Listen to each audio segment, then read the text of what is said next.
വ്യവസായി മുഹമ്മദ് അട്ടൂറിനെ കാണാതായത് മുതൽ പോലീസ് തന്നെ വേട്ടയാടുന്നുവെന്ന ഡ്രൈവർ രജിത് കുമാർ. ജീവിക്കാൻ കഴിയാത്ത സാഹചര്യമാണുള്ളത്. മാമിയെ കാണാതായി മണിക്കൂറുകൾക്കുള്ളിൽ കുടുംബം പരാതി നൽകിയതിൽ ദുരൂഹതയുണ്ടെന്നും രജിത് കുമാർ പറയുന്നു.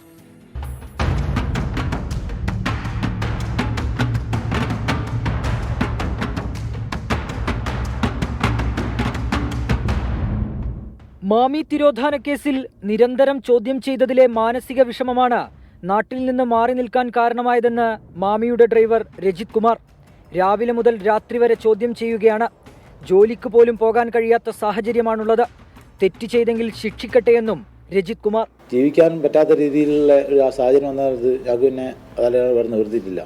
ഞങ്ങൾ എന്താ തെറ്റ് ചെയ്തിട്ടുണ്ടെങ്കിൽ പിടിച്ച് ജയിലിട്ട് അടച്ചോട്ടെ, അതിൽ പ്രയാസമില്ല. മാമി അവസാനമായി പള്ളിയിലേക്ക് പോകുന്നത് താൻ കണ്ടിരുന്നുവെന്നും മുങ്ങി നിൽക്കേണ്ട സാഹചര്യം മാമിക്കില്ലെന്നും രജിത് കുമാർ പറഞ്ഞു. കാണാതായി മണിക്കൂറുകൾക്കുള്ളിൽ കുടുംബം പരാതി നൽകിയതിൽ ദുരൂഹതയുണ്ട്. ഞാൻ ചോദിച്ചത് എന്നാൽ ഒരാളെ കാണാതെയാകുന്നു. നിങ്ങൾ പത്രപ്രവർത്തകരല്ലേ, ഒരാളെ കാണാതെയാകുന്നു. കാണാതെയായിട്ട് അയാൾ 2 മണിക്ക് ഞങ്ങളൊക്കെ വിളിച്ചിട്ടുണ്ട്, രണ്ടാൾക്കാരെ വിളിച്ചിട്ടുണ്ടെന്ന് പറയുന്നു. 4 മണി നമ്മൾ പരാതി കൊടുക്കുന്നു, അയാൾ കാണുന്നില്ല എന്ന്. അല്ലെങ്കിൽ ഇയാൾക്ക് ഒരു വീടുള്ള 2 വീടുള്ള ആളല്ല.